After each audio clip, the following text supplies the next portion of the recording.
రియల్గా ఆర్థిక పరిస్థితి బాగాలేదు, డబ్బులు లేవు.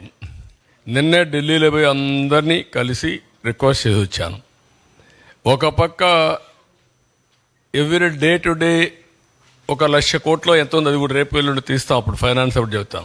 అప్పులు ఉన్నాయి, అప్పుల వాళ్ళు ఎవ్రీడే తిరుగుతున్నారు. ఇప్పుడు వాళ్ళతో ఒక బాధ ఉంది. చిన్న చిన్న వాళ్ళు ఉన్నారు. వాళ్ళు ఈవెన్ మా పార్టీ వాళ్ళు ఎప్పుడైతే నరేగా చేసి అప్పట్లో ఆ డబ్బులే ఇవ్వాల, కోర్టు పోయినా ఇవ్వాల, ఇలాంటివన్నీ ఉన్నాయి.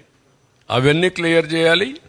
మళ్ళీ ఇప్పుడు ఈ ప్రాబ్లమ్స్ ఉన్నాయి, కానీ చెప్పిన మాట నిలబెట్టుకోవాలి కాబట్టి ఫ్రీ ఇసుక ఇచ్చాం. అందరూ ప్రజలు హ్యాపీగా ఉన్నారు. వైఎస్ఆర్ కాంగ్రెస్లో కొంతమంది మాత్రం కడుపు నొప్పి వచ్చేసింది. అది చూసిన తర్వాత ఉంటాయి సమస్యలు, ఉంటాయి. Will do it. దాన్ని ఇంకా మాస్టరైజ్ చేయాలి.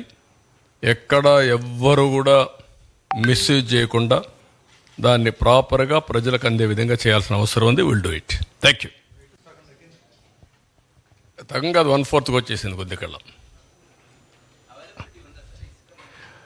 ఎంత ఒక 48 లక్షల మెట్రిక్ టన్నుల అవైలబిలిటీలో ఉందని నాకు ఇన్ఫర్మేషన్ ఇచ్చారు. ఇప్పుడు ఇరిగేషన్ ద్వారా శాండ్ తీసుకునే అవకాశం ఉంది. అంటే బోట్ మెన్ సొసైటీ అవన్నీ అది తీస్తే ఒక 60-70 లక్షల మెట్రిక్ టన్నులు వస్తుంది.